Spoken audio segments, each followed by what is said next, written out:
The time has finally come to review one of the most iconic planes in Warthunder and, well, all of aviation really. Today I'm going to be looking at and reviewing the F-16 MLU found in the Chinese tech tree at 13.3 for RRB.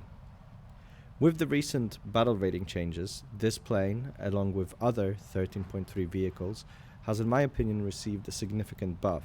As the IASA Eurofighter and Rafale were moved to 14.7, it means that 13.3 planes can no longer face them. This means that at worst you're going to be facing non-IASA Eurofighters, you cannot see any Rafales, but you can see more advanced American planes in mirror matches, like for example F-15E, F-15C Golden Eagle, or perhaps even the F-18. With that said, I'm going to be looking over the capabilities of this aircraft, some of maybe my tips and tricks for playing it, and then also going over my stats and final verdict. As always, let's start with the basics about the plane itself. Starting with the offensive capabilities of this aircraft, let's begin with the missiles. You can carry up to 6 of them. This can be either IR, semi-active radar homing, or active radar homing missiles.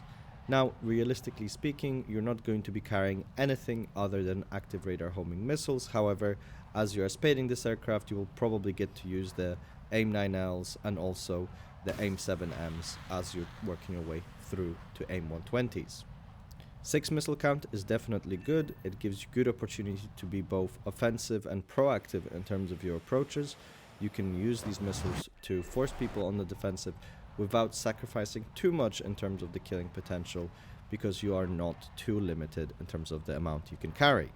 In terms of the internal cannon, this is the 20mm GAU. This is a very good cannon. It can carry also 512 rounds of ammunition, which is plenty, so in case you do get into any dogfights, or if you simply want to focus on ground targets as you are spading this aircraft, it provides you with a lot of killing potential, and also it hits really hard. On the defensive side of this aircraft, you have access to 60 countermeasures, which can be split between flares and chaff however you desire. Also, these are single release countermeasures, which means that you have in total 60 clicks of either flare or chaff. Talking about the avionics of this aircraft, both the radar and RWR are very strong. The RWR provides you with basically all of the radar bands that you're going to face, and in addition to not only identifying the radar of aircraft that is looking at you, targeting you, tracking you, it also notifies you of missile launches.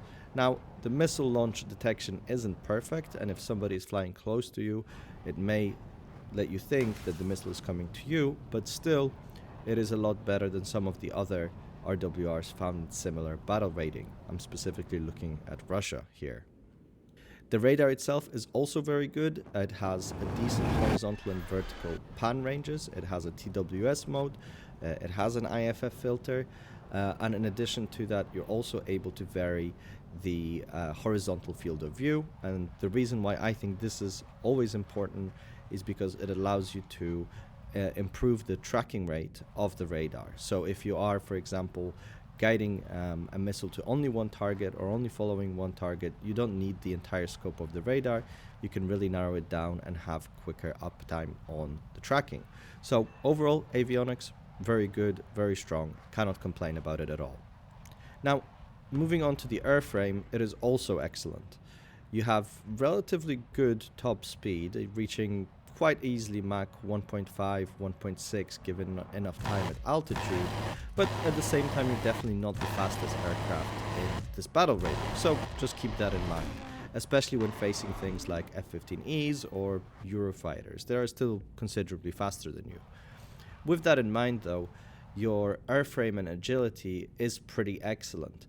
You will not be able to maybe pull as much AOA as something like an Su-27, Su-30.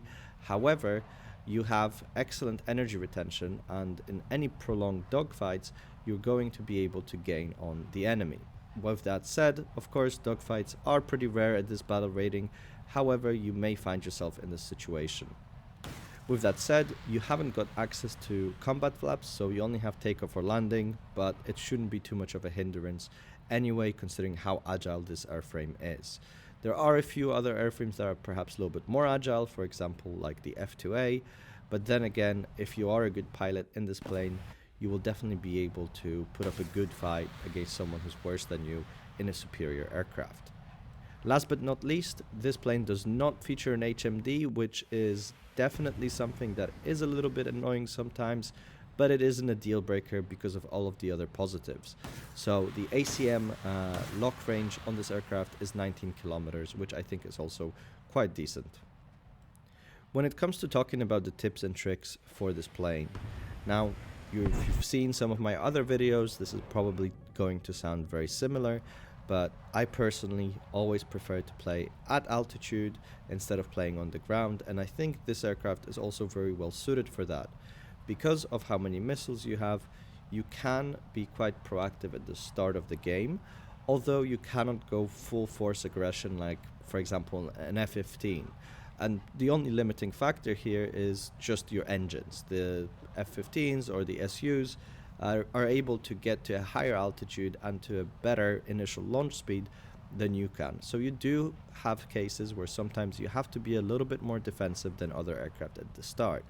However, assuming you are surviving the first volley of missiles that are coming from your enemies, you will be able, in most cases, to do quite well. Probably get 2 or 3 kills per game, depending on how well you play, of course.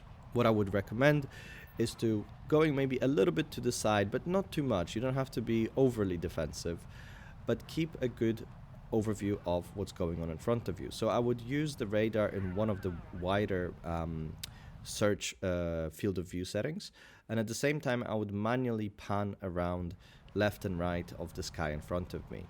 Your biggest threats are going to be probably Su-30s or Su-27s that are going to be coming from opposite you, or maybe one of the Chinese, J-10s or J-11s. In rare cases where you are facing Eurofighters, I would also say these would be your priority targets, but at the same time, you shouldn't worry about it too much because that aircraft isn't very popular by the virtue of the IASA version existing, so not many people really play them. Anyway, I would recommend that you engage aircraft that are highest first and work your way down. You have 6 missiles. I would probably go within around 30-kilometer range depending on what's going on, and if you are attacking aircraft that are multipathing, just remember that the best way to defeat multipathing aircraft is to have a significant advantage so that the missile drops directly on top of it and avoid the missile going from the side. That makes it much easier to multipath for the enemy. Once the top level of the, let's say, sky is clear, you're able to start working your way down.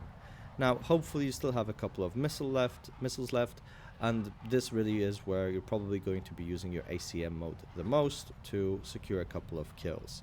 Now, if you are out of missiles, I would say you're still not out of the fight because you can act as bait for your team because, again, you're a very maneuverable, very agile aircraft. It's not super easy to kill you unless obviously the enemy has something like Micas, but at the same time you are limited to only your guns. The guns themselves are excellent, and I would recommend using something like stealth belts with the computer targeting system so that you can get some really accurate shots and the enemy can't even tell that they're getting shot at. In cases where you are facing a 1vx scenario, I would also say this is a great aircraft. However, obviously you have to know your limitations. Because of the great avionics that you have available on hand, you're normally able to isolate the first 1 or 2 enemies pretty quickly, and worst case scenario, you can even overwhelm them with missiles. Obviously this would mean you would have to restock and pay attention to that, but still a viable tactic nonetheless. So now this brings me nicely into talking about the stats. Just a quick side point since I never make it. In the stats I'm only counting player kills, so I never go for flying bot targets. I do kill ground targets when spading, but they don't count towards air target kills. That way it makes the stats a little bit easier to track. Obviously the stats on StatShark, in general, do also track bot kills, so just keep that in mind.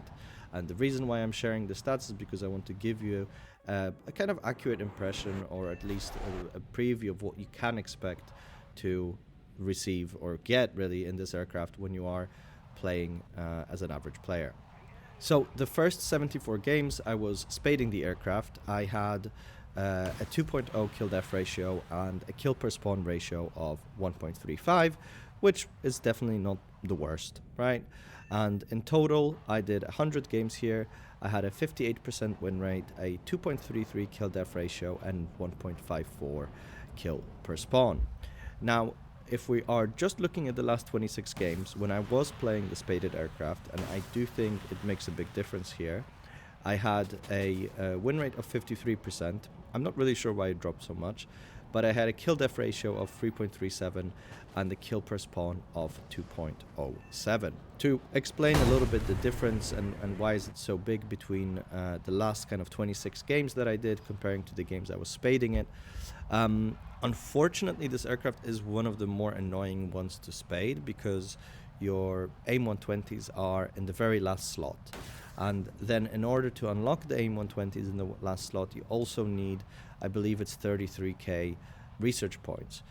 This means that for majority of the games, I was playing with either only 2 AIM-120s, because stock you start with 2 AIM-120s, and then I was either using the 9Ls and then I switched to 7Ms once I unlocked them. So this is why, it's such a big jump. Your kill potential really skyrockets once you have the aircraft spaded, unsurprisingly. Also, in terms of flight performance, you absolutely need boosters, and you need the G-suit for this aircraft to work, because you're going to be constantly blacking out. Also, Expert or Ace Crew is highly recommended by me for this. Last, let's quickly compare also to the StatShark figures. So the F-16A MLU sits at 51.3% win rate, and the average kill per spawn is 0.76 and average kill per death is 0.99. I'm not sure why the stats are actually so low for this aircraft. I do want to mention that some time ago, about 6 months ago, it was changed a bit and AIM-120s were added. Before, it only had AIM-7Ms and also a lower battle rating. So I can't really say why the stats are so bad, because I think even before the change, it was considered one of the better F-16s in the game, especially BR for BR. And I think it sat at 12.7, I want to say. I can't really remember, but it was something like that. So that brings me nicely onto my last point, which is the verdict and the conclusion of this aircraft. In terms of fun, I would give it at least an 8, maybe a 9. Now, this BR is not the most fun to play. It was a little bit frustrating, but the aircraft itself, I really cannot find anything to fault in it. And likewise, in terms of effectiveness, how good it is, I would give it, I think, a 9 out of 10, honestly. It was very, very good.